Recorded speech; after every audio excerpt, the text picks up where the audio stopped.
Sveiki, mėlyjeji, rytas viloje. Visas dėmesys gyvūnam. Čia yra Neferė, mūsų katino šekmetuko žmona. Šiaip jinai labai švelni katytė, gražiai labai rūpinosi savo vaikais. Niekada nemaniau, kad jinai yra tokia kovinė. Bet kai atsirado Meritamun, viloj užvirė aistros. Matyt, gyvūnai labai kovoja už savo inhibicijos zoną ir nenori nieko įsileisti, baisi konkurencija. Matyt, biologinis instinktas bijo, kad kai atsiranda naujas narys, jiems sumažės gėrio, maisto ir visko. Tai ypatingai Neferė iškasė karo kirvį ir visa pasišiaušus persekioja šunytą. Pradžiai Meritamun labai taip atsargiai tiesiog bėgdavo, kad jinai vejasi aplinkui visą teritoriją. Bet jau dabar pabiškiai apsipranta.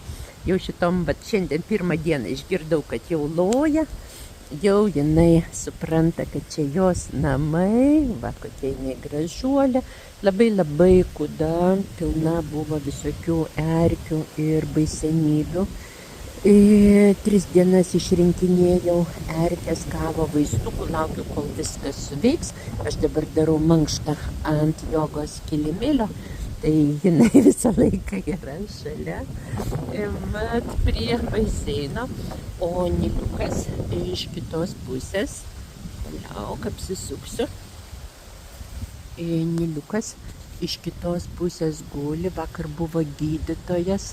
Apžiūrėjo, greičiausiai yra artritas, paveikęs klubą, kelią, kojytę ir stuburą, yra skausmai, Niliukas labai šlubuoja, tai tiesiog dabar mobilizuoju visas pajėgas, maistas, papildai, vitaminai, vaistukai, tyrimai, tiesiog noriu susidaryti veiksmo planą, kaip mes jam galėtumėm padėti. Geras dalykas, kad Niliukas valgo.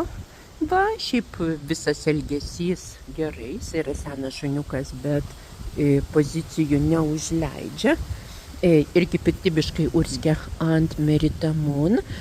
Bet aš manau, kad jie turės susidraugauti, nes Meritamun yra omega šunų bandoj, jinai yra labai mažytė. Laisvėj mažai labai turėtų šansų išgyventi. Visą laiką prie maisto jinai būtų paskutinė, tai tiesiog ją natūraliai gamta tiesiog paaukotų. Ir mano amžinatilsį šunytė Mira, Niliuko sesuo, irgi buvo omega, jie labai gražiai sugyveno.